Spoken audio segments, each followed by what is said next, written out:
Guys, welcome back to a built-in process. In today's episode, we're gonna be working on the truck. Stay tuned. All right, guys. Last time you guys saw me working on this truck, you actually saw me lower it. We're using Beltec suspension. I basically did springs and struts out front, and I did a flip kit, struts, and a C-notch out back. All Beltec suspension. I did 3-inch springs and a 6-inch flip kit in the back. Now the truck was supposed to be sitting around somewhere around a 3.6 drop, but I think it's actually maybe like a 4.6 drop or a 4.7 drop, honestly, because it's actually sitting a little low.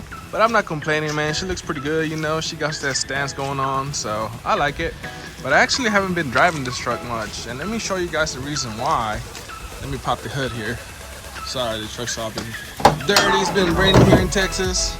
But yeah, man, I actually had a radiator leak. I don't know if you guys can see all that gunk right there. I actually had like a little drip, but over the winter, since it got cold and I guess the plastic got hard, it developed into a nice little stream that was, you know, just trying to cool the engine that way, but it wasn't really doing a good job. So I actually stopped driving the truck, and what we're gonna be doing today, we're gonna be fixing it the right way, because these are actually junkyard parts. If you guys remember on one of my last videos, we got this radiator and the fans from the junkyard. Another time, I just love going to the junkyard, you know, recycling parts. I actually picked that up from the junkyard a while back. And yeah, man, we're gonna be replacing everything because that looks janky, looks ugly. I can't even see if there's water in there or what, because of the color. It's so dark. I don't even think there's water in there right now. Nope, you see? So this has to go. My leaky radiator has to go. And let me show you guys what I'm gonna be replacing it with. Dun, dun, dun, dun. Brand new shiny parts. Check it out, man. Nothing better than shiny parts on my book.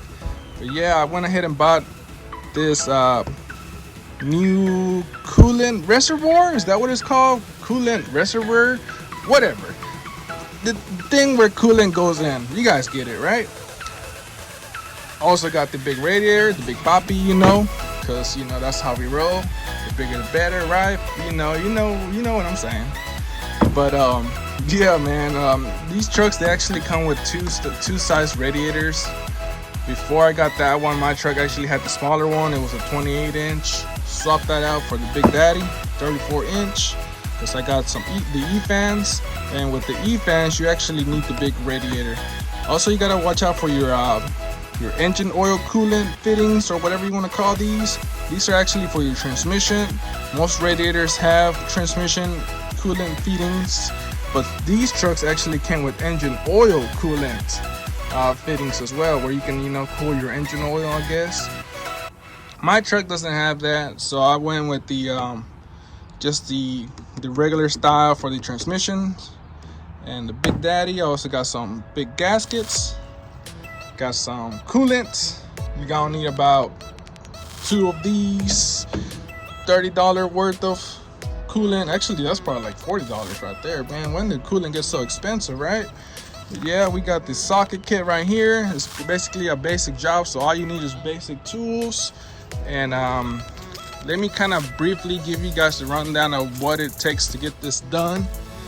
Basically, what you're gonna start with first, you're gonna take this cap off just to give you more room. This cap comes off with push fittings. You either use a screwdriver or one of those tools to remove these little fittings. After that, you're gonna start removing your coolant hoses. They come off with either like a squeeze clamp, or if you have the other style, which is they use like a Phillips head screw or whatever. That's how they come off. You're gonna take basically all your hoses off, your upper, your lower. I'm actually gonna be taking the heater core hoses off too, because I'm gonna be removing my water pump. Like I'm not actually gonna be doing a 160-degree thermostat as well, so the water pump is gonna have to come off. I'm not sure if I'm actually gonna paint the water pump black while I have it off, just to give this glorious engine bay more color. I did my freaking, what is this, turbo? No, I wish. my alternator black, bracket in black. So this water pump's kind of Kind of doesn't match, so I'm probably gonna go ahead and spray that as well. And yeah, man, I'll put you guys up on a time lapse so you guys can see what I'm doing, and let's get started.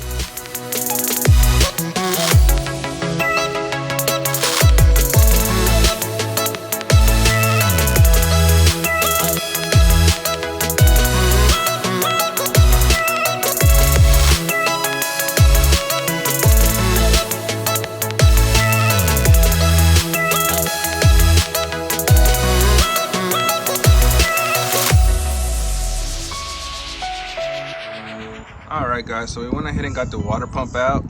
As you can see, it looks all janky and dirty. I guess it was probably leaking from the top, so I'm probably gonna go ahead and paint it. But yeah, this is the components when you take out your water pump. So you got the main thing, which is the water pump, and basically your belt is gonna spin this, which is gonna spin the water pump and make that water or coolant circulate throughout your motor. Then this is the thermostat. If you guys are ever wondering where a thermostat is on an LS, it's gonna be always inside of your water pump, like that.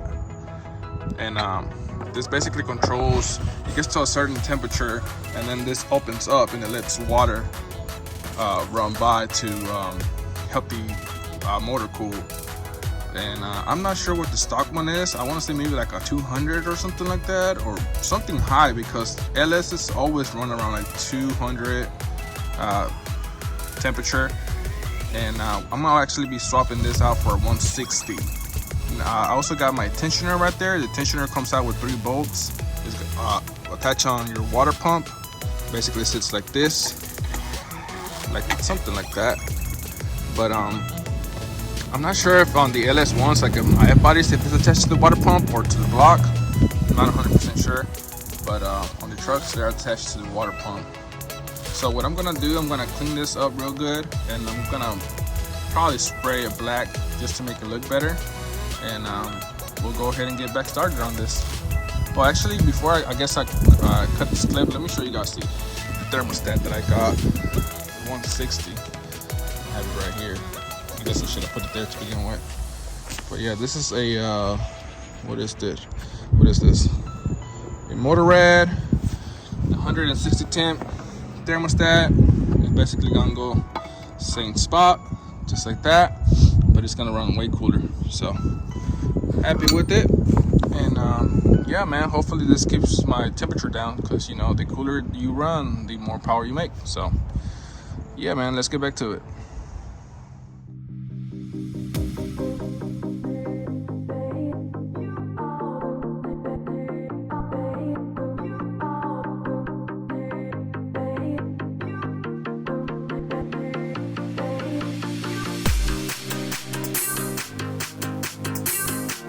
So as you guys can see, I went ahead and took off the water pump, basically everything. My radiator's out, shroud is out.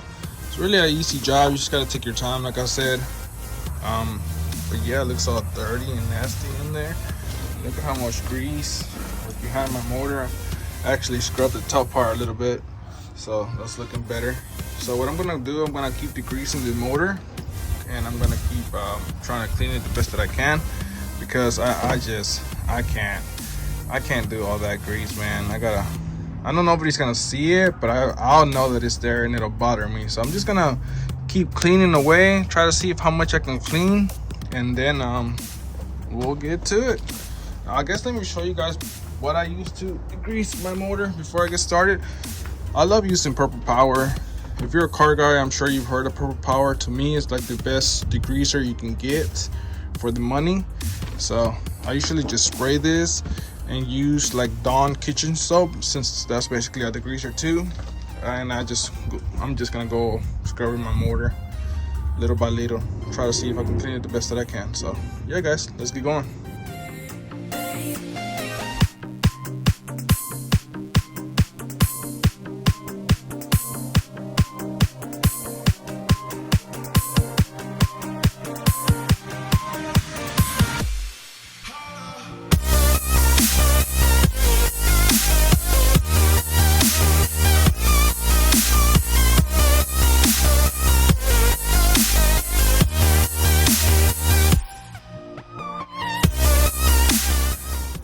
And just like that, guys, we're finished. Check it out.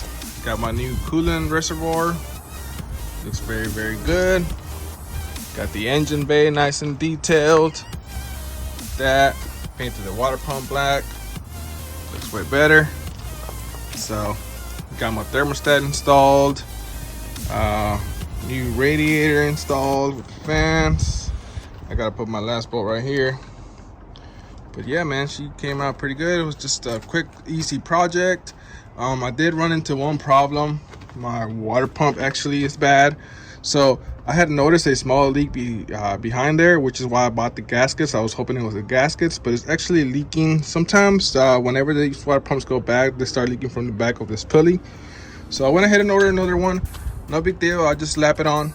But other than that, everything came out great. So happy with it. And yeah, man, looks way better. I'm actually gonna wait to put coolant in here because, like I said, my water pump is leaking. I don't want to waste super expensive coolant, so for now it just has water. But yeah, man, I like it. It's the little details, the little touches. So thank you guys so much for checking out the channel. Please remember to like, subscribe, comment, and it really helps the channel grow. And stay tuned for the next episode. Peace.